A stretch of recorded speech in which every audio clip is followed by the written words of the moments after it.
한 중국인이 프랑스에서 한국을 언급하며 괴상한 말들을 쏟아내고 있습니다.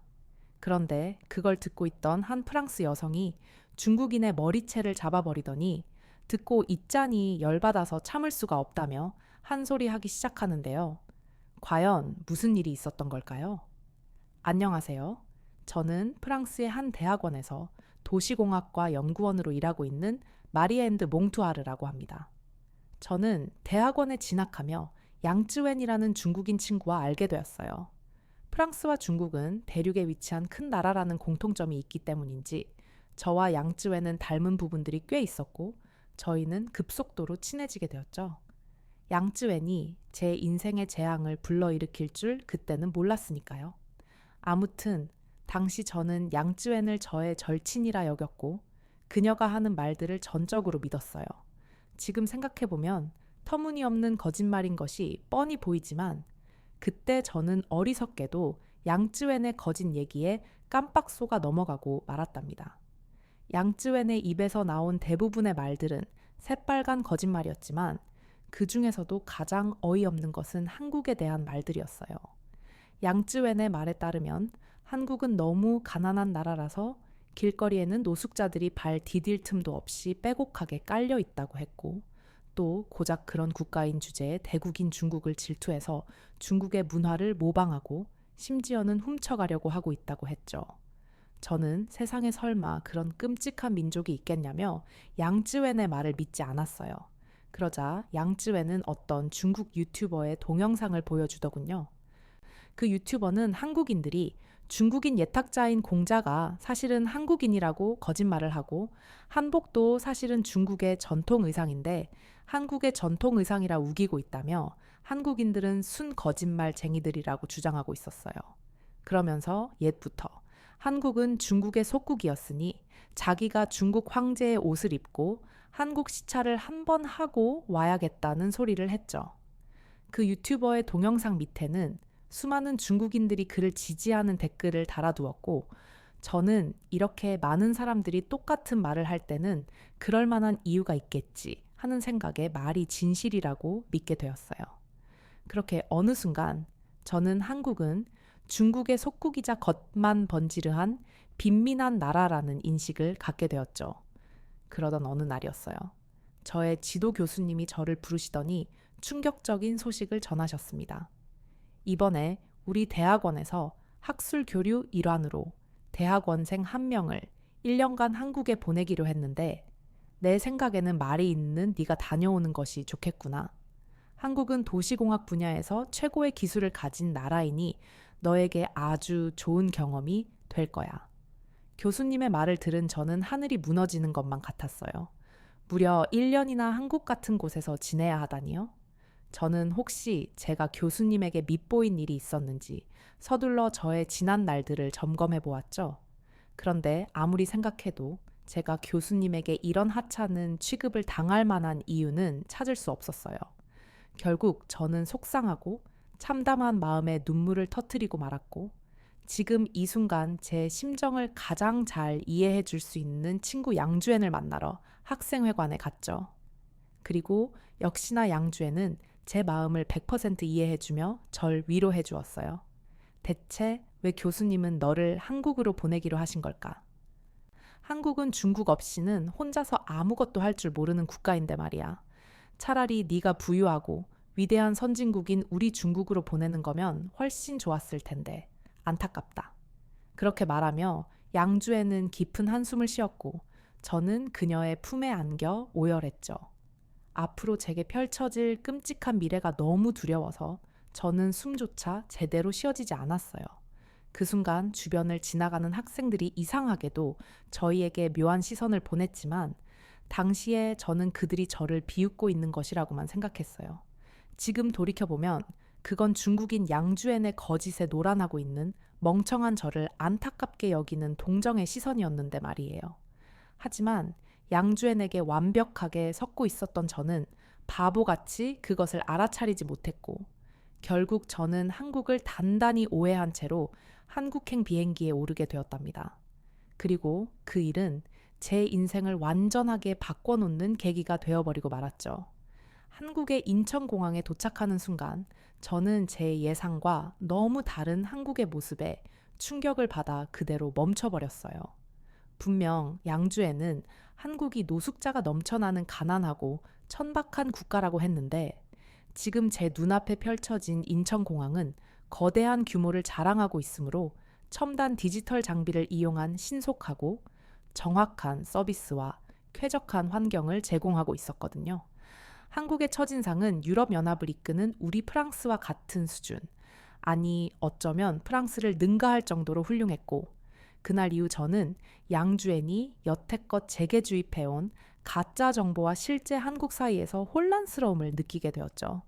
며칠 뒤 1년간 학술 교류를 하게 될 한국의 대학원에 처음 나가는 날이 찾아왔고, 저는 엄청나게 긴장한 상태로 한국 대학원에 첫 발을 들여놓았어요. 왜냐하면 양주엔이 저에게 한국인들은 성격이 너그럽지 못해서 외국인에게 불친절하고 주머니 사정들이 좋지 못하니 남의 물건을 훔쳐가는 것이 일상이라며 조심 또 조심해야 한다고 주의를 주었거든요. 그래서 저는 한국 대학원 동기들과 절대 친하게 지내지 않을 것이라 다짐했죠. 그런데 막상 실제로 만나게 된 한국 친구들은 양주엔의 말과 정반대되는 모습을 하고 있었어요. 우선 한국 친구들의 빼어난 외모가 눈길을 사로잡았는데 매끈하게 윤이 나는 피부와 좋은 향기가 나는 머릿결, 청명한 눈빛은 물론 반듯한 이목구비와 깨끗하고 정갈하게 관리된 손톱까지 그야말로 부치가 좌르르 흐르고 있었고 그들의 어딜 봐도 가난과는 거리가 멀어 보였죠. 게다가 한국 친구들은 외국인인 제게 불친절하기는커녕 뭐 도와줄 것은 없는지 항상 살뜰하게 저를 보살펴 주었어요. 어쩌다가 제가 기침이라도 한 번 하면 바로 핫팩이나 따뜻한 커피를 챙겨 주었고 혹시라도 혼자 한국에 오게 된 제가 외로울까봐 일부러 시간을 내서 서울의 이곳저곳을 구경시켜 주기도 했죠. 무엇보다 한국 친구들은 굉장히 똑똑해서 옆에서 같이 공부하다 보면 놀랄 때가 한두 번이 아니었어요. 대부분의 한국 대학원생들은 영어에 능통해서 영어로 쓰여진 논문이나 외국 원서들을 막힘없이 읽었고 한국에서 개발한 3D 프린터기와 열절단 레이저기, 학습용 드론 등 최첨단 학업 보조 도구들을 이용해서 엄청난 연구 결과들을 성취해내고 있었죠. 기본적으로 한국 친구들의 IQ가 높기도 하지만 이런 훌륭한 학습 환경이 뒷받침되는 덕분에 한국의 공학이 발달할 수 있었던 것을 알게 된 순간이었답니다. 게다가 한국은 인터넷 속도가 믿을 수 없을 정도로 빨라서 자료를 다운로드하거나 동영상 강의를 볼 때 단 한 번의 막힘없이 모든 것을 끝낼 수 있었는데 이것은 정말 신세계와 같이 느껴졌어요. 프랑스의 인터넷 속도가 거북이 수준이라면 한국 인터넷 속도는 치타가 전속력으로 달리는 수준이라서 인터넷을 사용할 때마다 그 쾌감이 정말 장난이 아니더라고요. 막힘없이 빠르게 진행되는 연구에 능률이 오르는 것은 당연했고요.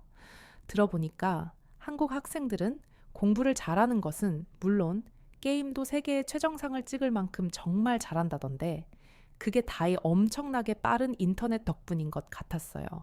실력의 기술이 더해지니 한국인들이 모든 분야의 정상에서 헐헐 날아다니는 것은 당연한 일이었죠. 그렇게 공부도 잘하고 놀기도 잘하는 한국 친구들과 친해져 가던 어느 날이었어요. 한국 친구들이 중간고사가 끝난 기념으로 맛있는 것을 먹으러 가자고 하더군요. 저는 흔쾌히 좋다고 했고 그날 저녁 저희는 종로로 향했죠. 종로에는 광장시장이라는 곳이 있었는데 거기에는 제가 태어나서 처음 보는 음식들이 가득했어요. 프랑스도 음식하면 빠지지 않는 나라인데 한국도 둘째가라면 서러울 정도로 다채로운 음식을 자랑하는 나라다군요. 먼저 저는 찹쌀과 배기를 먹어보았는데 겉으로 보기에는 프랑스의 빵인 크로와상과 비슷하게 생긴 그 빵은 쫀득쫀득하면서도 달콤한 게 딱 입에 넣는 순간 감탄을 자아내게 하는 맛이었어요. 이어서 바로 옆 포장마차에서 파는 호떡도 먹어보았는데 방금 막 만들어서 그런지 바삭바삭함이 생생하게 살아있더군요. 저는 프랑스인이라서 평생 맛있는 디저트를 먹고 살아왔고 그 때문에 웬만한 다른 나라들의 음식을 먹고는 잘 감탄하지 않는데 한국식 디저트들은 저에게 색다른 맛의 즐거움을 선사했어요. 사실 프랑스 사람들은 자존심이 굉장히 강해서 타국의 음식이나 문화를 잘 인정해주지 않거든요. 오죽하면 영국의 바로 옆 나라이고, 그 때문에 프랑스인 대부분이 영어를 잘하면서도 외국인과 대화할 때 영어를 잘 사용하지 않아요. 우리 프랑스어가 영어에 비해 뒤떨어질 것이 하나도 없다고 믿으니까요. 그런 프랑스 출신인 제가 한국 음식을 먹고 이렇게 감탄을 한다는 것은 그만큼 한국 음식이 뛰어나게 맛있다는 얘기였죠. 저는 빨리 또 다른 한국 음식을 먹어보고 싶어 했고, 친구들은 그런 저를 보고 재미있다는 듯 웃더니 저를 빈대떡집으로 데리고 갔어요. 그곳은 각종 전과 막걸리를 파는 곳이었는데 한국 전통 음식을 파는 곳이라서 그런지 가게 디자인을 한옥 스타일로 해두었더라고요. 음식을 먹을 때는 맛도 맛이지만 분위기도 굉장히 중요한 법이잖아요. 그런 면에서 저는 이 빈대떡집에 아주 높은 점수를 주고 싶었어요. 왜냐하면 한옥 스타일의 가게에서 한국의 전통 술과 음식을 먹으니 꼭 타임머신을 타고 과거로 온 것 같기도 하고 절로 흥이 났거든요. 물론 짭조름하고 바삭바삭한 빈대떡과 달달하면서도 톡 쏘는 막걸리의 조화도 일품이었고요. 멋들어진 공간에서 맛있는 음식을 먹고 있자니 여기가 바로 천국이구나 싶은 생각도 들었죠. 그렇게 정신없이 먹고 마시고 놀다 보니 어느새 늦은 밤이 되어버렸더라고요. 시계를 보니 12시가 훌쩍 넘어 있었는데 그런 줄도 모르고 이렇게 정신을 놓고 술을 마시며 놀고 있었다는 게 저는 믿기지가 않았어요. 왜냐하면 프랑스에서는 해가 지고 난 다음에 길거리가 우범지대로 변해버리거든요. 소매치기범이 기승을 부리는 것은 기본이고 무장 강도가 강력 범죄를 일으키는 일도 빈번하게 벌어지죠. 한국에 온 뒤로 이렇게 늦은 시간에 밖에 나와 있는 것은 처음이었고 저는 당연히 한국의 밤거리도 프랑스와 별반 다를 바 없을 것이라 생각했기 때문에 덜컥 겁이 나기 시작했어요. 기숙사까지 안전하게 돌아갈 수 있을까? 여기는 우리나라도 아닌데 만약 강력 범죄에 휘말리게 된다면 어떻게 해야 하지? 그런 생각을 하며 걱정하고 있을 때 한국 친구들이 제게 충격적인 제안을 하더군요. 그건 바로 배가 너무 부른데 청해천에 가서 조금 걸으며 소화를 시키고 집에 가자는 것이었죠. 저는 깜짝 놀라서 너희들 지금 제정신이냐고 소리를 질렀어요. 아무리 취했어도 그렇지. 어떻게 이렇게 늦은 밤에 산책을 하자는 소리를 할 수 있냐며 저는 기겁을 했죠. 그러자 한국 친구들은 한국은 치안이 좋아서 괜찮다며 저를 안심시키더군요. 저는 그게 무슨 말 같지도 않은 소리냐면서 다들 머리가 어떻게 되기라도 한 거냐고. 프랑스 같은 선진국도 밤거리가 그렇게 위험한데 어떻게 아시아의 작은 나라인 한국의 밤거리가 안전할 수 있냐고 따져 물었죠. 그러자 한국 친구들은 그런 저를 이상하게 바라보며 이렇게 묻더군요. 도심 한복판에서 안전하게 다닐 수 있는 게 당연한 거 아니야?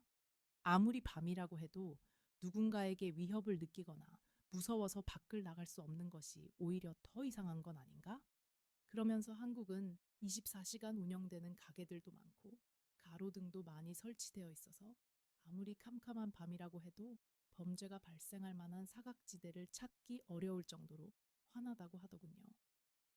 거기에 더해 한국은 예전부터 정부 차원에서 강력 범죄 근절을 위해서 조직폭력 배드레시를 말려왔다고 했어요. 마지막으로 서울은 다들 기본 생활 수준이 높아서 그런지 소매치기 같은 경범죄도 잘 일어나지 않는다고 하더군요. 한국 친구들의 말에서는 일체의 거짓이 느껴지지 않았고 저는 속눈샘 치고 그들과 함께 청계천에 가보기로 했죠. 그리고 잠시 후 저는 가슴이 탁 트일 정도로 시원하고 아름다운 청계천과 안전한 서울의 밤거리에 완전히 매료되고 말았답니다. 한국 친구들의 말은 거짓이 아니었어요. 청계천에 설치된 조명들은 오색빛을 은은하게 내뿜으며 어두운 밤인데도 불구하고 안전하면서도 아름다운 분위기를 형성했고 그 주변에서 사람들은 자유롭게 저마다의 시간을 보내고 있었어요. 연인들은 손을 잡고 데이트를 하고 있었고 저희와 같은 젊은 사람들은 느긋하게 산책을 했으며 직장인처럼 보이는 사람들은 늦은 퇴근 후 잠시 휴식을 취하고 있기도 했죠. 신기하게도 그들의 얼굴에서는 공포나 불안함이 느껴지지 않았어요. 오히려 편안함만이 그 공간을 가득 채우고 있었죠. 프랑스 사람들은 누릴 수 없는 이렇게 아늑하고 평화로운 밤을 한국인들은 매일같이 당연하게 누리고 있다는 생각이 들자 만감이 교차하더군요. 그렇게 복잡한 심경을 느끼고 있는데 한국인 친구들 중 한 명이 제게 뜻밖의 제안을 해왔습니다. 그건 바로 기숙사로 들어가기는 시간이 많이 늦은 것 같은데 자기 집으로 가서 하룻밤 자고 가지 않겠냐는 거였죠. 마침 저는 한국의 평범한 가정집은 어떤 모습일지 궁금했고, 그렇게 저는 그 친구, 혜인이의 집에서 하룻밤 신세를 지기로 했어요.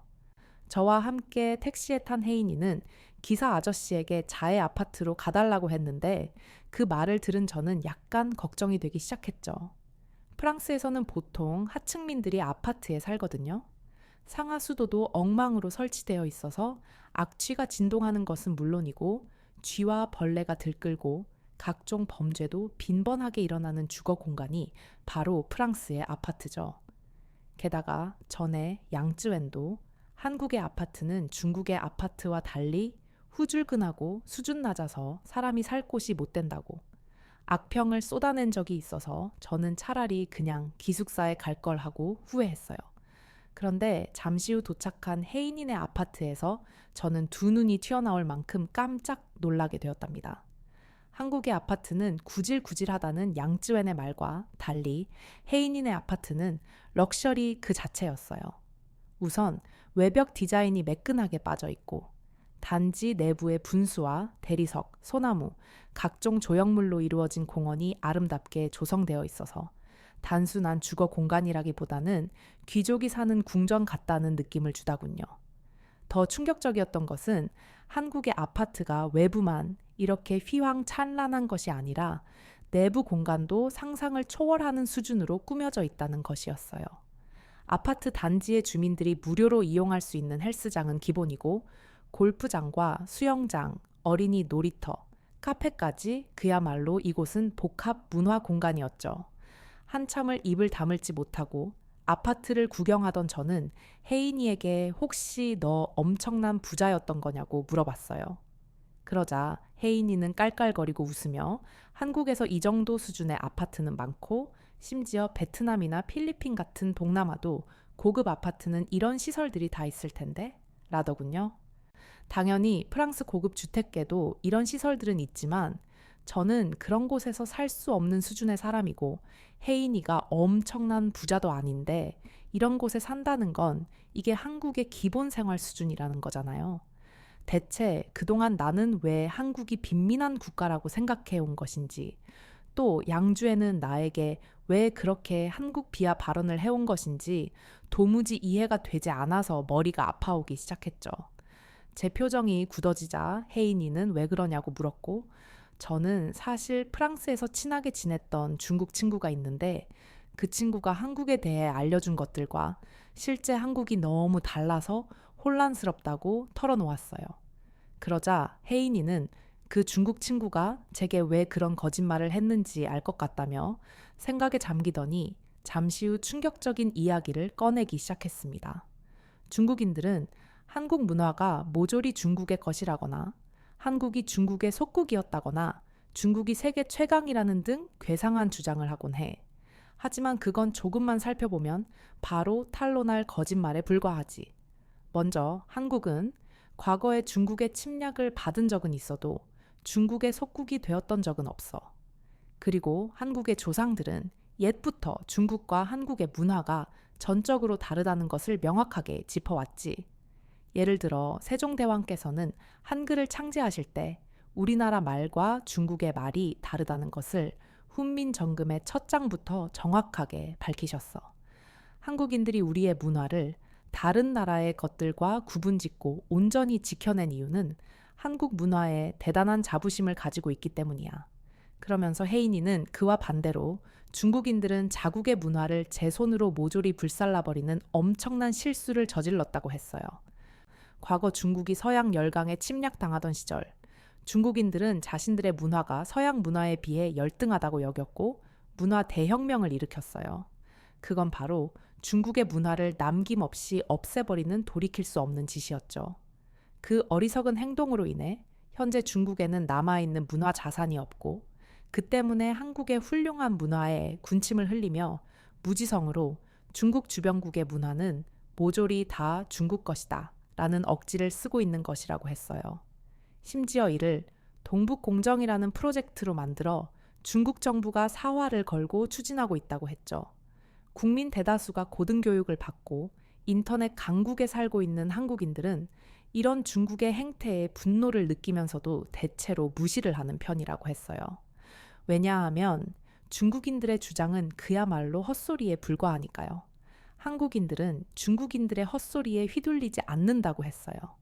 반면에 중국인들은 중국 정부가 주입하는 망상에 가까운 내용들을 고지곳대로 믿으며 세뇌당하고 있죠. 그 이유는 중국 정부가 중국의 보잘것없는 실체를 숨기기 위해 인터넷을 검열하고 조작된 가짜 자료들을 대량으로 살포하기 때문이었어요.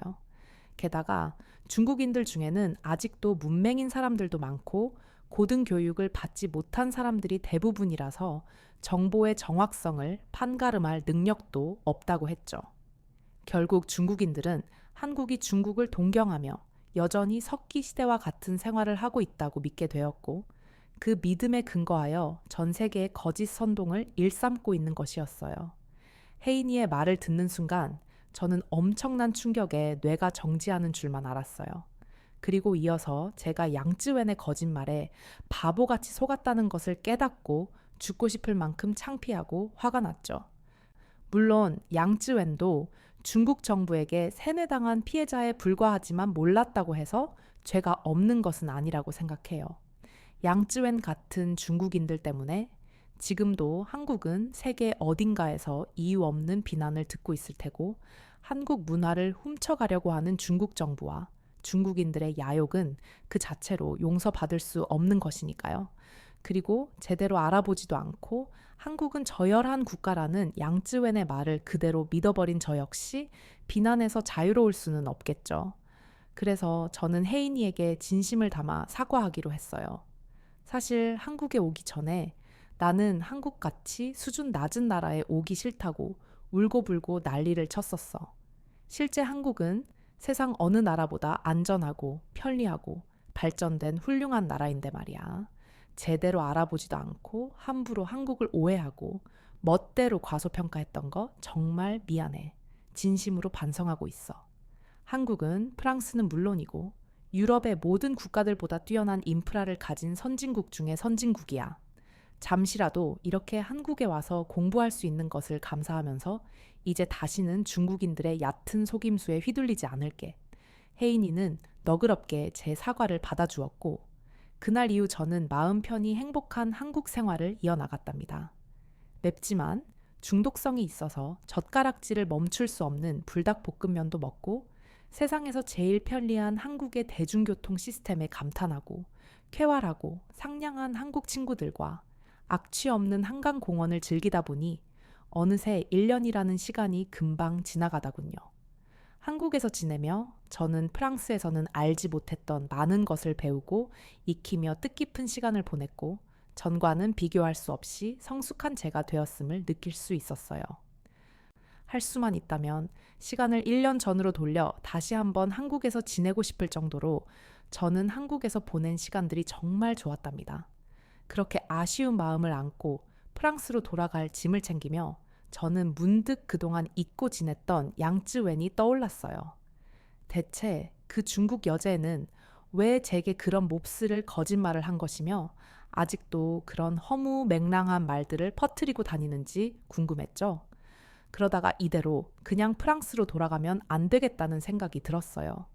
거짓말쟁이 양쯔웬에게 제대로 참교육을 해주려면 확실한 물증이 필요했고 어떻게 할까 고민하던 저는 결국 비행기 티켓을 바꾸기로 했어요. 제가 새로 구입한 티켓은 중국을 경유하여 프랑스로 돌아가는 것이었죠. 며칠 뒤 저는 양쯔웬이 그렇게나 자랑하던 세계 최고의 인류 선진국 중국에 도착했습니다. 그리고 바로 그 순간 저는 양쯔웬에게 완벽하게 섞고 있었음을 바로 알 수 있었죠. 왜냐하면 중국은 양쯔웬이 묘사하던 것과 전혀 다른 모습을 하고 있었거든요. 길거리에 대자로 놓은 노숙자들로 인해 도시의 미관이 심각하게 훼손되고 있으므로 끔찍한 악취도 풍겨오고 있었어요. 사실 프랑스의 수도인 파리도 특유의 악취 문제가 있기는 하지만 중국의 악취를 상상을 초월하는 정도더군요. 그건 마치 콧구멍을 뚫고 뇌를 찌르는 듯한 생에 처음으로 겪어보는 최악의 냄새였어요. 게다가 중국의 건물들은 거치장만 요란하지 실속은 전혀 없더군요. 뒤늦게 안 사실이지만 충격적이게도 실제 중국은 전 세계에서 건물 붕괴 사고가 가장 빈번하게 일어나는 국가들 중 하나였어요.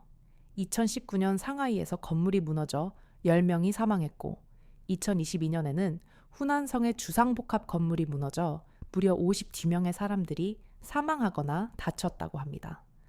그리고 팬데믹 당시 격리시설로 사용되던 7층짜리 호텔은 붕괴 조짐을 보인 지 단 2초 만에 폭삭 무너져 버리기도 했죠. 심지어 현재 중국의 주거용 건물 중 무려 6억 채가 공실로 비어 있다고 해요. 이건 중국의 경제 상황이 심각하게 안 좋다는 것을 뜻하고 세계에서 제일 부유한 국가가 중국이라던 양쯔웬의 주장과 완벽하게 반대되는 지표였죠. 6억 채의 공실이라 웬만한 국가 사람들이 가서 살아도 되는 수준인 거죠. 저는 거짓말쟁이 양쯔웬에게 참을 수 없는 분노를 느끼며 중국의 참담한 모습을 카메라에 모조리 담았어요. 이 사진과 영상들을 증거로 들고 가서 양쯔웬에게 따질 생각으로 말이죠. 그렇게 저는 이를 갈며 복수를 다짐했습니다. 그리고 양쯔웬을 참교육할 기회는 생각보다 아주 빠르게 찾아왔답니다. 프랑스 대학원에 복귀한 뒤 귀가 따가울 정도로 시끄러운 소리가 들리는 곳으로 가보니 자연스럽게 양쯔웬을 발견할 수 있더군요. 양쯔웬은 여전히 그 특유의 듣기 싫은 커다란 목소리로 프랑스 대학원 사람들에게 거짓 선동을 하고 있었어요. 한국은 하나부터 10까지 다 우리 위대한 중국이 키워준 나라야. 한국에서 뛰어난 인물들의 조상을 살펴보잖아. 그럼 대부분이 중국인이거든. 다시 말해 한국의 근본은 우리 중국에 있다고 할 수 있지. 원래 한국은 가난하고 냄새나고 무식한 사람들만 바글거리는 열등한 국가였는데 중국이 안쓰럽게 여겨서 발전할 수 있게 도와준 거야. 그런데 이 은혜도 모르는 한국인들이 중국에 감사하기는 커녕 중국의 전통 문화가 자기들 것이라고 우기고 중국의 모든 것을 모방하고 있다니까. 그러면서 양쯔웬이 또 다른 거짓말을 이어가려던 순간 저는 더 이상 참지 못하고 양쯔웬의 머리채를 잡아버렸어요. 그러자 양쯔웬은 누구냐고 소리치며 뒤를 돌아보더니 제 얼굴을 확인하고는 귀신이라도 본 듯 사색이 되어버리더군요. 잔뜩 당황한 얼굴로 대체 나한테 왜 이러냐고 묻는 양쯔웬에게 저는 이렇게 대답해 주었어요. 듣고 있자니 열받아서 참을 수가 없어서 말이야. 뭐 한국이 중국을 모방해?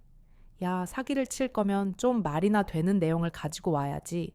잘 나가는 한국이 대체 뭐가 아쉬워서 후진국 중국을 모방하겠냐? 그 반대라면 모를까? 한국의 선진 문화를 모조리 카피하고 한국의 전통 문화를 훔치려고 하는 것은 열등한 중국인들이 하는 짓이잖아.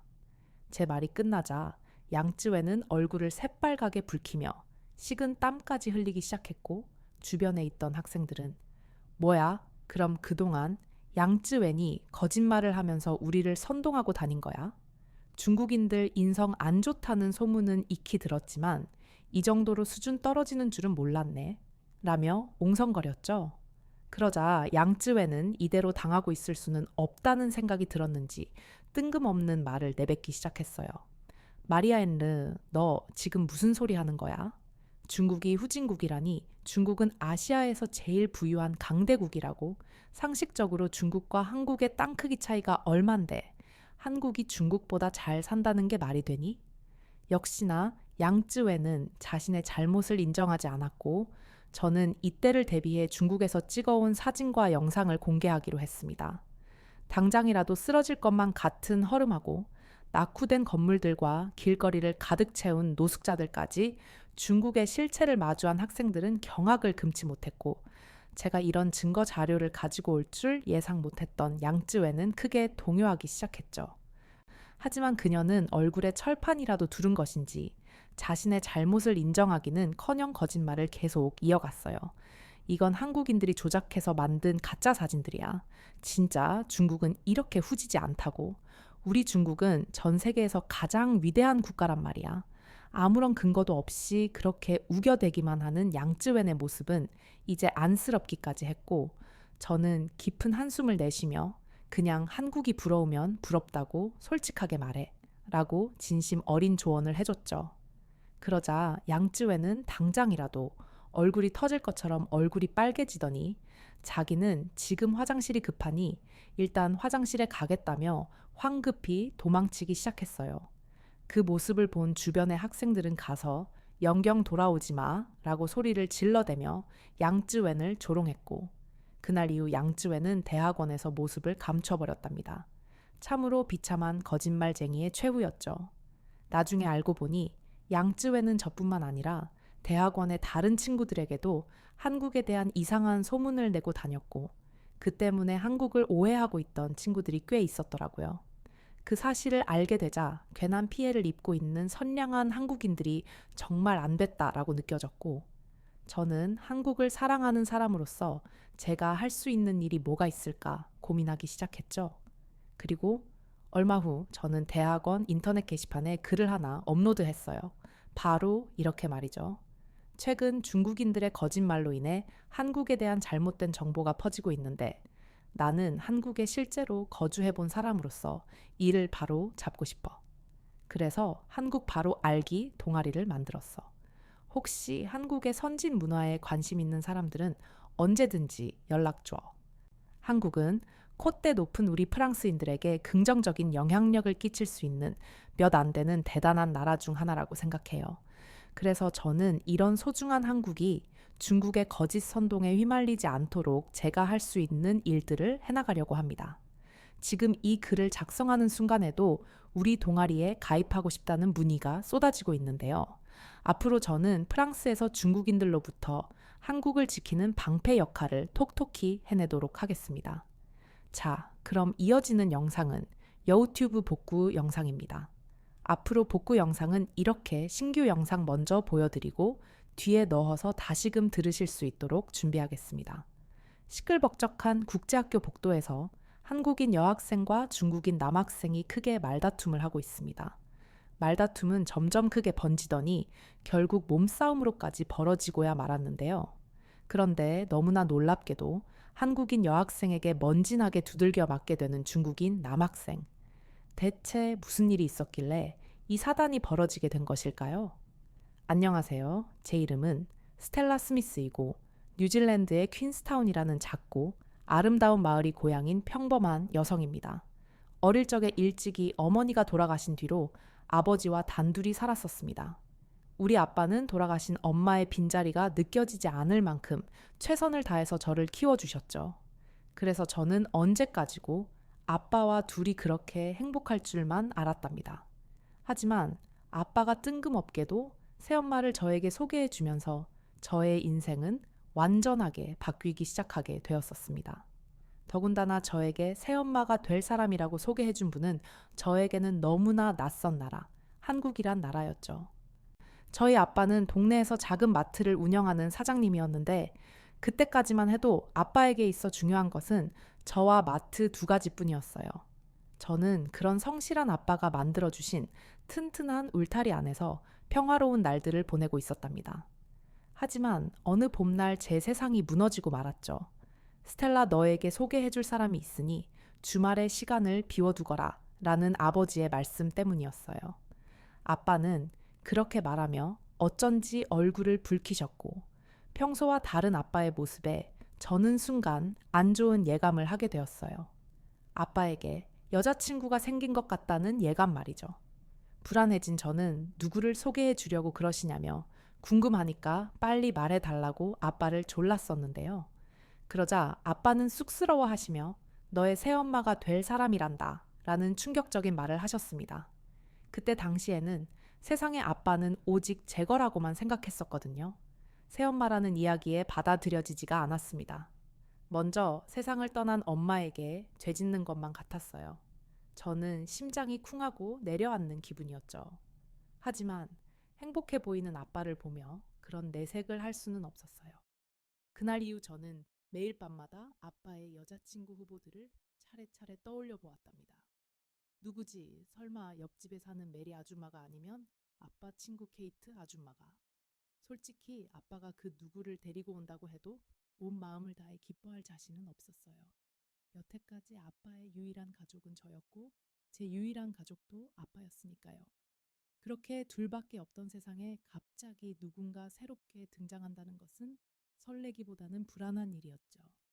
하지만 아빠는 여태껏 저만 바라보며 살아오셨고 언제까지고 제가 아빠를 독차지할 수는 없는 일이었으니 저는 마음을 좋게 가지려 노력해 보았어요.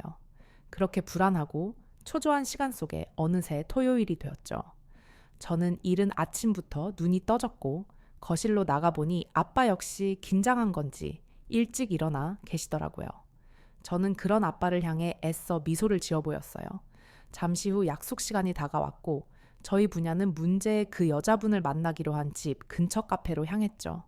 심장이 터질 것 같은 긴장 속에서 저는 마침내 카페의 문을 열었어요.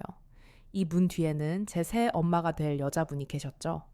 그런데 세상에 웬 동양인 여자가 서 있는 게 아니겠어요. 저는 설마 저 여자가 우리 아빠의 여자친구는 아닐 거라고 생각했어요.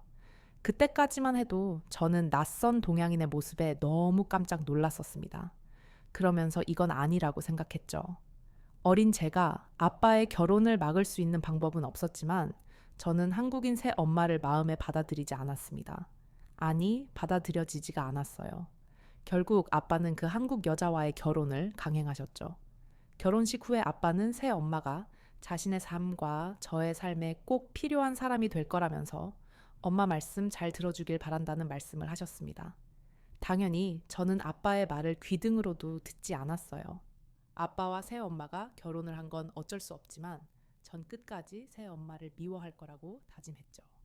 그렇게 저희 새 가족의 기막힌 동거가 시작되었답니다. 아빠와 결혼한 이후 한국에서 온 새 엄마는 아빠를 도와 마트를 운영했어요. 그러더니 어느 날부터인가 아빠의 마트에 24시 운영이나 배달 서비스와 같은 한국에 있다는 시스템들을 도입하기 시작했어요. 뿐만 아니라 물건의 진열대 밑에 보기 좋게 가격표를 붙여두었고 마트의 전등을 제일 밝은 것으로 갈아 끼우기도 했고 저는 새 엄마가 아빠의 마트를 바꿔가는 것을 처음에는 쓸데없는 짓을 한다고 생각했습니다. 그런데 그런 제 생각은 완전히 틀린 것이었어요. 한국인 새 엄마의 손길이 닿은 뒤부터 우리 마트는 완전 대박이 났거든요. 시작은 작게 입소문이 나면서부터였어요. 저 한국 여사장이 운영하는 마트가 이용하기 깨끗하고 편리하다는 소문이 나기 시작하더니 어느새 우리 마트는 동네에서 제일 장사가 잘 되는 곳이 되었죠. 그 모습에 아빠는 그저 싱글벙글 했는데요.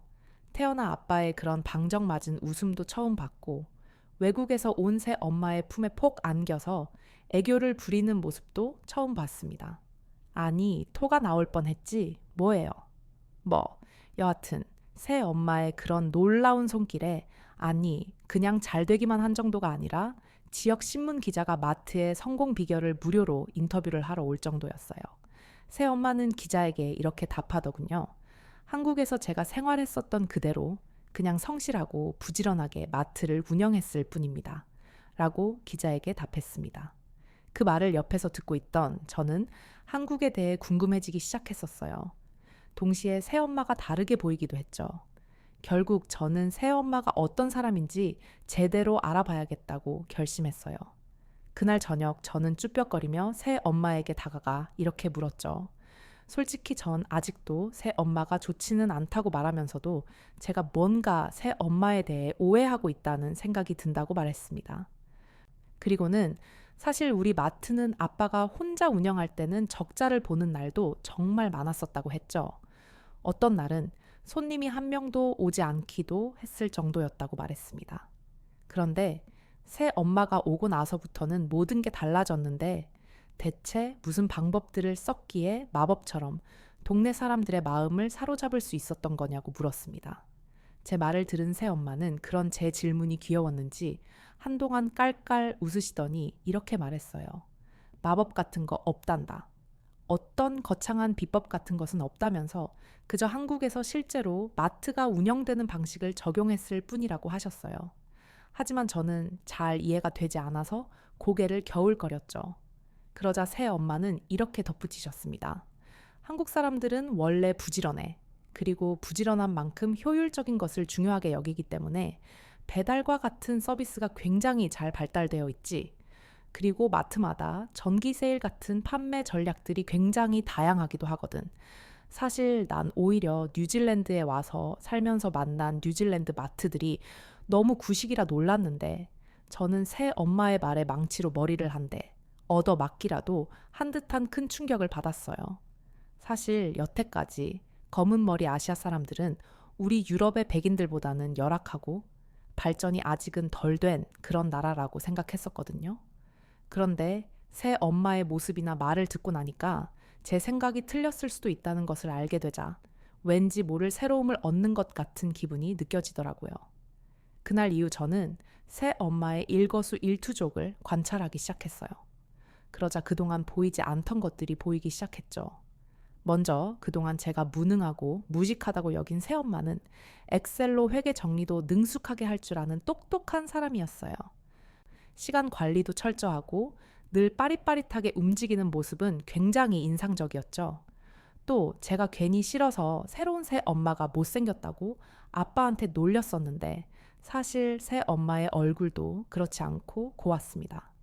새 엄마는 우리 백인들에 비해 맑고 깨끗한 피부를 가지고 있으며 물론 또래에 비해 주름도 거의 보이지 않았어요. 아니, 사실 얼굴은 중요한 게 아니었어요.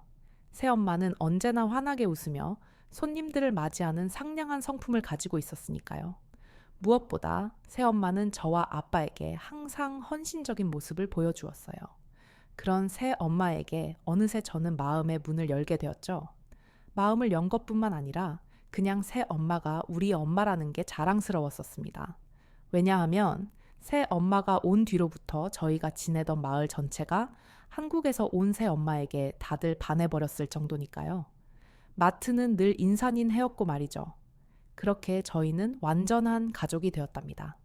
이제 셋이서 행복하기만 하면 될 줄 알았는데 위기는 생각지도 못한 곳에서 닥쳐왔어요. 그건 바로 저의 장래에 대한 문제였습니다.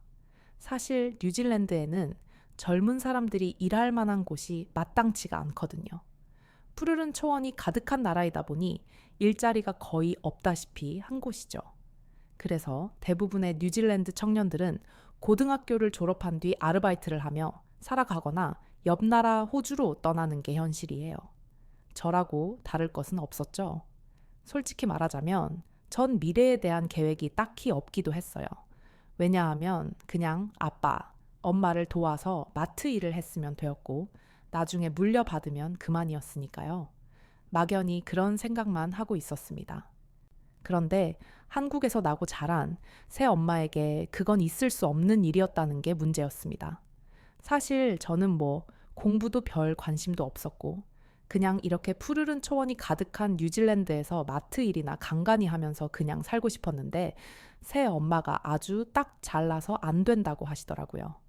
결국 새 엄마는 저의 교육과 미래를 위해 특단의 결정을 내렸는데 그건 바로 우리 가족이 한국으로 가서 사는 것이었어요. 저는 그게 무슨 똥단지 같은 소리냐며 난 뉴질랜드를 떠나지 않을 거라고 버텼어요. 여기는 제가 평생을 살아온 곳이고 제 친구들도 여기 있으니까요. 무엇보다 새 엄마는 좋았지만 아직 한국이라는 나라에 대해서는 잘 모르기도 했기에 꺼려지는 것이 사실이었거든요. 새 엄마한테는 도저히 말로는 이길 방법이 없어서 아빠한테 떼를 쓰면서 안 가겠다고 쫄랐는데 아빠가 저한테 아빠도 엄마 무서운다 라는 것이었죠. 와, 완전히 등치는 산만해서는 새 엄마한테 완전 잡혀 살다군요. 새 엄마는 한국에는 훌륭하고 체계적인 교육 시스템이 있다며 저와 아빠를 단숨에 설득했고 결국 저희 가족은 한국이라는 낯선 나라에 가게 되었답니다. 새 엄마의 뜻에 따라 마지 못해 한국으로 향하며 저는 내심 너무 불안했어요. 이런저런 걱정에 저는 저절로 우울해지기도 했었죠. 그나마 한 가지 신났던 것은 한국에 가기 전 일본을 경유하는 김에 가족끼리 일본에서 짧게 여행하기로 한 것이었는데요. 일본도 한국처럼 아시아 국가이기는 하지만 아예 눌러 사는 게 아닌 여행이라면 다른 거니까요. 때문에 일본 여행을 하게 된 것이 무척이나 좋았답니다. 저는 친절한 사람들과 맛있는 음식, 일본은 선진국이었으니까 선진국다운 서비스를 기대하며 비행기에서 내렸죠. 하지만 그건 저의 커다란 착각이었어요. 일본에 발을 디디자마자 저는 최악의 경험을 하게 되었답니다. 공항 밖으로 나가기 전 저는 잠시 화장실에 들르기로 했어요. 그런데 저는 이곳에서 아주 큰 실수를 하고 말았습니다. 바로 캐리어를 화장실 밖에 둔 것이었죠. 화장실 안으로 들고 들어가기에는 캐리어가 지나치게 커서 잠깐 밖에 두고 얼른 다녀오자고 생각했던 것이 문제였을까요? 사실 일본은 남의 물건에 손을 안 대지 않나요? 근데 제 캐리어는 눈 깜짝할 사이에 사라져 버렸어요. 처음에 저는 선진국 일본에서 이런 일이 생겼다는 것이 믿을 수가 없었어요. 제가 듣기로 일본은 아시아의 모든 나라 중에서 가장 안전한 나라라고 알고 있었거든요. 그런데 도착하자마자 도둑을 당하다니요? 운이 없어도 너무 없었죠. 우선 저는 부모님과 함께 공항의 직원에게 자초지종을 설명했는데요. 아니, 선진국이라는 일본 공항 직원들은 어떻게 영어를 그렇게 한마디들을 못하는 거죠? 대화가 어렵더라고요. 그래서 번역기까지 동원해서야 겨우 소통이 가능했습니다. 공항 직원은 공항에는 CCTV가 있으니 공항 경찰이 그것만 확인해주면 도둑을 잡을 수 있을 거라고 했습니다. 다행이라고 생각했었어요. 그런데 일본 경찰은 해달라는 CCTV 확인은 해주지 않고 저희에게 무슨 알 수 없는 서류만 한 뭉치 내밀다군요. 그러면서 뭐라고 한 줄 아세요? CCTV 확인을 하려면 이 서류들을 전부 수작업으로 작성해야 하고 그 다음에는 이 서류들을 우편으로 넘길 것이고 그 다음에야 허가서를 받을 수 있다고요. 그 과정이 대체 며칠이나 걸릴지 짐작조차 할 수 없는 일이었죠. 무슨 80년대도 아니고 21세기에 너무 기가 막혀서 당장 빠르게 도둑을 잡아달라고 항의했지만 일본 경찰 역시 영어로 의사소통이 제대로 되지 않기는 마찬가지였어요. 끝내 돌아온 대답은 그놈의 망할 서류를 작성하라는 것 뿐이었고 결국 저는 캐리어를 찾지 못한 채 호텔에 가야 했습니다. 그렇게 저의 일본 여행은 시작부터 엉망이 되었고 일본을 떠나 한국으로 가는 날까지 제 캐리어의 행방은 오리무중이었어요. 일본 경찰은 이렇게 말하더군요. 나중에 캐리어를 찾게 되면 우편으로 알려주겠다고요. 저는 속으로 됐네요, 이 사람아 라고 되면서 저는 더 이상의 기대를 버리고 한시라도 바삐 일본을 떠나고 싶었습니다. 정말이지 이 일본이라는 나라에는 단 1초라도 더 머물고 싶지 않았어요. 왜냐하면 묵었던 숙소는 굉장히 비좁았고 지하철을 타든 공공장소를 가든 뭔 이야기만 하려고 말을 꺼내면 시끄럽다는 항의가 계속 들어오니까 와, 진짜 뭔 이런 나라가 다 있냐 싶었습니다. 내심 걱정이 돼서 새 엄마한테 한국도 일본처럼 이런 거 아니냐면서 물었는데 엄마는 그냥 웃기만 하시더라고요. 그렇게 약 2시간이 지난 뒤 저는 마침내 한국에 도착했습니다. 일단 다르긴 달라요. 우선 인천공항의 직원들은 능숙하게 영어를 사용하며 완벽한 서비스를 제공해 주었습니다. 일본인들과 의사소통이 되지 않아 답답했던 것을 생각하면 인천공항은 제게 속이 뻥 뚫리는 사이다 그 자체였죠. 그리고 한국에 뛰어난 인프라 시설들도 저를 놀라게 하는데 한 못했습니다. 물론 일본도 한국과 같은 시설들이 있긴 했는데 이것도 다르긴 달라요. 왜냐하면 한국 시설들은 다 새 것 같고 현대식이면 일본은 좀 오래된 것 같아 보였으니까요.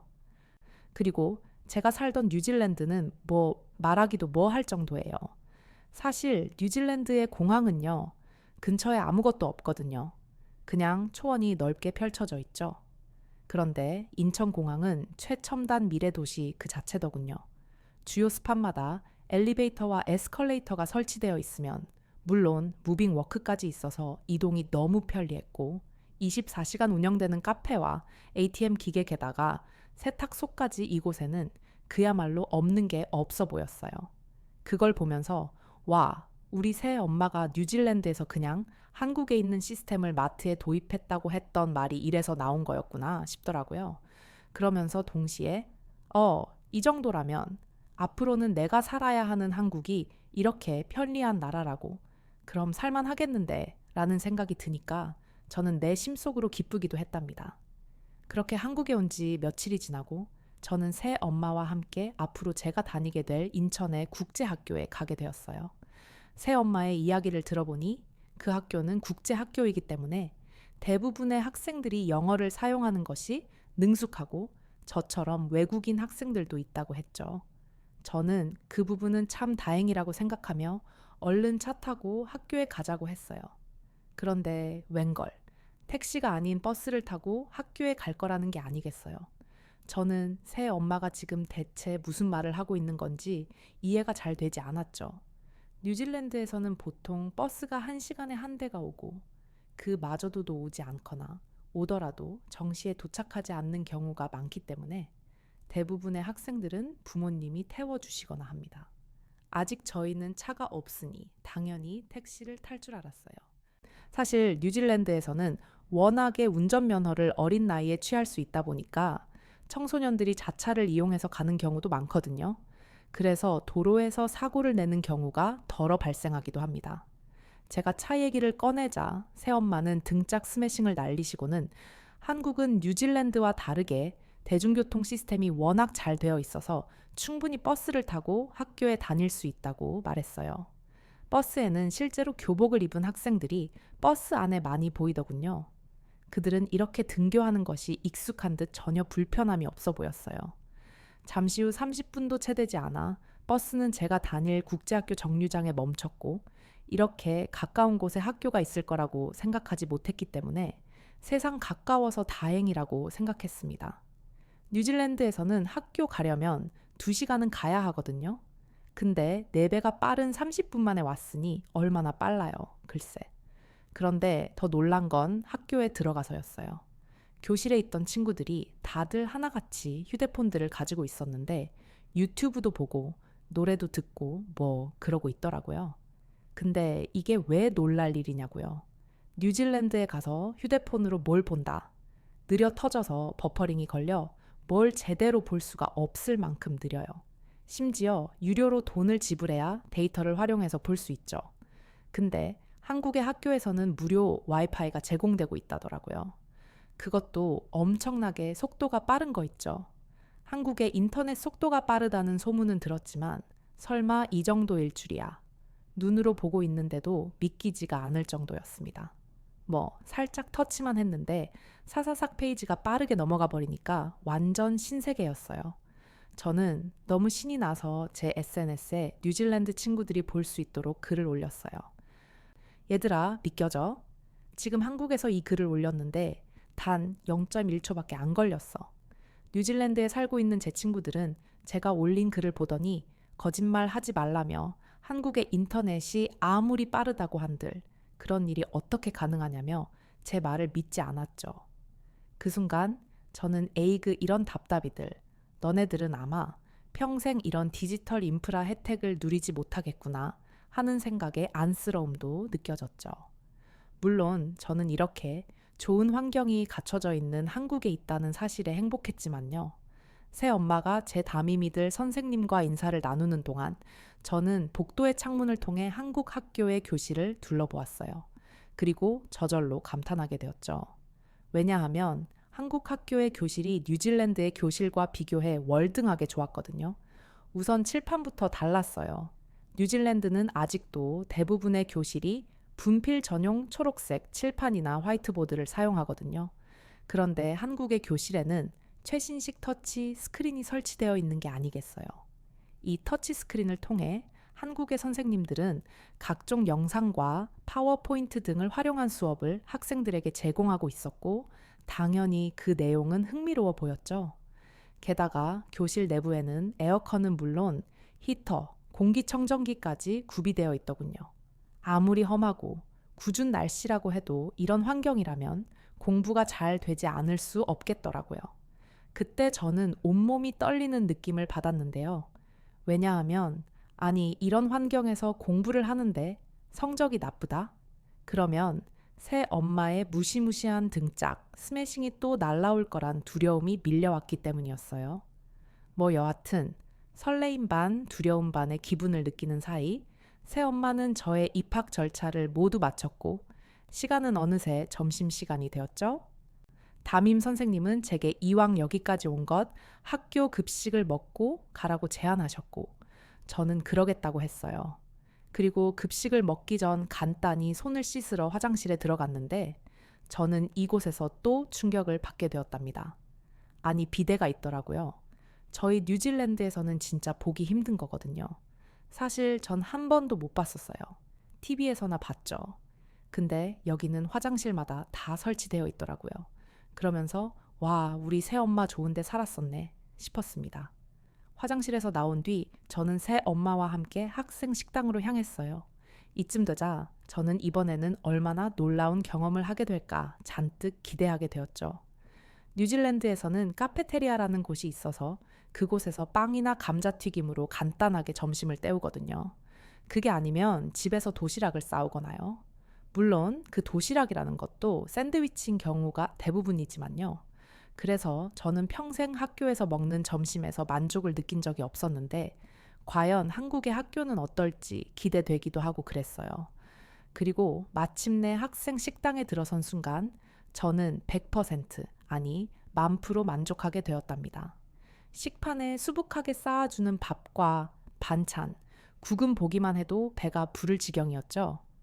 뉴질랜드 카페테리아에서는 겨우 잼 하나 바른 손바닥만 한 샌드위치 하나에 거의 8,000원을 받거든요. 사실 그것 하나 먹어서 배가 부르지도 않을 뿐더러 맛도 없는데 한국의 급식은 기가 막히게 맛있으면 물론 양도 많아서 밥을 먹는 내내 매일 먹을 수 있다는 생각에 기뻤습니다. 당연히 사진을 찍어서 SNS에 바로 올렸는데요. 너희들은 꿈도 꿀 수 없는 바로 이것이 한국의 학교 점심 메뉴다 하면서 말이죠. 그랬더니 얼마 지나지 않아서 제 뉴질랜드 친구들은 곧바로 폭발적인 반응을 보이기 시작했답니다. 댓글로 뻥치고 앉아 있다면서 거짓말 하지 말라는 친구들도 있었고 저 정도라면 급식비가 어마어마하겠는데 라는 반응도 있었죠. 그날 오후 학교에서 식사까지 마치고 새 엄마와 함께 집으로 돌아가며 저는 이렇게 물었어요. 엄마, 사실 저는 여태까지 백인들이 되게 잘 사는 나라고 아시아는 가난할 거라고 생각했거든요. 근데 와서 보니까 호주나 이탈리아, 프랑스 이런 나라들보다 여기가 더 잘 사는 나라 같아요. 제가 태어난 뉴질랜드는 그냥 비교 대상도 안 되는 것 같고요. 여기서 태어난 엄마가 부러워요 라고 말했습니다. 그러자 새엄마는 제 얼굴을 잠시 살피시더니 뉴질랜드가 한국보다 뒤처진 것 같아서 속상하냐? 라고 물으셨어요. 저는 뭔가 시무룩한 기분이 드는 것은 어쩔 수 없는 것 같다고 답했습니다. 그러자 새엄마는 내가 너에게 한국이라는 멋진 나라를 연결시켜 주었듯 앞으로 너도 열심히 공부해서 뉴질랜드와 한국 사이에 다리 역할을 하면 좋지 않겠냐고 하시더군요. 그리고 언젠가 저의 노력으로 양국의 교류가 활발해지면 뉴질랜드와 한국이 서로의 좋은 점을 닮아가며 더욱 발전할 수 있을 거라는 말씀을 하셨죠.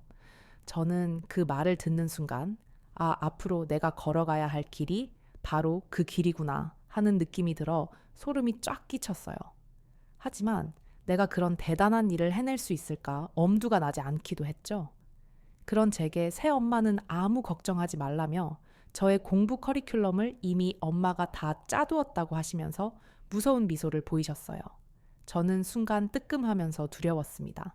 역시 미리미리 모든 것을 준비해두는 철두철미한 한국 엄마답죠. 그렇게 저는 새 엄마와 저의 미래를 위해 그리고 뉴질랜드와 한국 양국의 미래를 위해 최선을 다해 달려나갈 것을 약속했고 그날 이후 학교에 다니며 열심히 공부하기 시작했어요. 뭐 열심히 안 할 수가 없었죠. 아마 세상에 그 누가 되었든 새 엄마의 시퍼런 눈빛을 보면 안 할 수가 없을 거예요. 우리 새 엄마 은근히 엄청 무섭거든요. 중간중간 언어의 장벽으로 인해 어려움이 생기기도 했지만 그럴 때마다 새 엄마가 제 곁에서 큰 도움을 주셨어요. 학교의 선생님들과 친구들 역시 아직은 모든 것이 낯설고 어려운 제게 언제나 도움의 성기를 내밀어 주었고요. 한국인들은 다른 나라 사람들에 비해 유달리 정이 많다더니 저는 정말이지 그 따스함을 온몸으로 체감했답니다. 그런데 어느 날이었어요. 교실 밖에서 엄청 누군가가 싸우는 소리가 들리더라고요. 뭔 일이지 싶어서 교실 밖을 나가 봤는데 어떤 여학생하고 남학생이 말다툼을 하고 있던 거였어요. 온 학생들이 모여서 둘러싸 구경했죠. 원래 학교에서 이런 말다툼이 일어나면 구경하기 좋잖아요. 가까이에서 보니까 여학생은 한국인이었고 그 여학생과 말다툼을 하고 있던 학생은 중국인 학생이었어요. 국제학교다 보니까 여러 국적을 가진 친구들이 많았거든요. 저는 옆에 있던 친구에게 뭐 때문에 저렇게 싸우는 거래? 하고 물어봤었는데요. 이유를 들어보니까 진짜 너무 황당하더라고요. 한국인 여학생이 화장실에 갔다가 그 안에서 누가 놓고 간 휴대폰을 보게 되었었대요. 그래서 그 휴대폰을 찾아주려고 밖으로 가지고 나왔는데 갑자기 그 중국인 남학생이 휴대폰을 뺏으려고 했다는 거예요. 그게 말다툼의 시초가 된 건데 그 중국인 남학생은 그 휴대폰은 자기 거라면서 달라고 하고 있던 거였고 한국인 여학생은 아니 휴대폰은 여자 화장실에 있었는데 무슨 네 거냐 하고 말하는 거냐면서 대립했던 거죠. 알고 봤더니 그 휴대폰은 진짜 그 중국인 남학생 휴대폰이 맞았고 한국인 여학생과 더불어 주변에 있던 다른 여학생들까지 남자가 왜 여자 화장실에 들어갔던 거냐며 따지기 시작했었어요. 상황이 불리해지니까 그 중국인 남학생은 갑자기 목소리를 올리더니 그냥 이상한 소리가 나서 잠깐 들어갔던 것뿐인데 왜 들호들갑이냐면서 그러니까 한국이란 나라가 맨날 후진곡 소리나 듣는 거라면서 요상한 말을 하더라고요. 그러면서 중국인 남학생과 한국인 여학생의 말다툼은 몸싸움으로까지 번졌는데요. 근데 그거 아세요? 아니, 사내놈이 여학생한테 두드려 맞던데요. 사실 싸움까지 난 큰 사건인데 어찌나 웃기던지 진짜 재밌었습니다. 집에서 아빠와 엄마한테 이 이야기를 했더니 아빠는 깔깔거리면서 뭔 그런 사내놈이 다 있냐 그러면서 엄청 웃으셨는데 엄마는 무섭고 시퍼런 눈빛을 하시더니 괜히 그런데 휩쓸리지 말고 네 공부나 열심히 하라며 쏘아 보셨어요. 그러시더니 아빠의 등짝을 세차게 날리시면서 어른이나 애나 똑같네 하시고는 밥이나 먹으라면서 아빠를 혼내시더라고요. 그래서 아빠한테 제가 에이그 아빠나 중국 남자애나 여자한테 맞긴 똑같은데 라고 했죠. 뉴질랜드 시골 동네에서 살던 저희 가족은 새엄마의 영향으로 이렇게 한국에서 점점 한국 사람들이 되어가면서 자리 잡으며 살고 있습니다. 요즘 저는 홍보학과 진학을 목표로 열심히 공부하고 있어요. 한국의 사람들에게는 뉴질랜드의 문화를 전파하고 뉴질랜드의 사람들에게는 한국의 선진 문화와 선진 문물을 전해주고 싶다는 제 바람은 언젠가 저를 그 목표가 있는 곳으로 데려다 줄 거라고 믿기 때문입니다. 왜냐하면 저는 대한민국의 성실하고 강했던 한국인 새엄마의 딸이고 또 이 한국이라는 나라에서 훌륭한 교육을 받고 있는 대한민국 학생이니까 말입니다. 오늘도 이렇게 좋은 나라 한국에 살 수 있음에 감사하며 저의 이야기는 이만 마치도록 하겠습니다. 사랑하는 한국인 여러분, 오늘 하루 행복하게 보내세요. 안녕히 계세요. 자, 그럼 오늘 사연도 즐거우셨나요?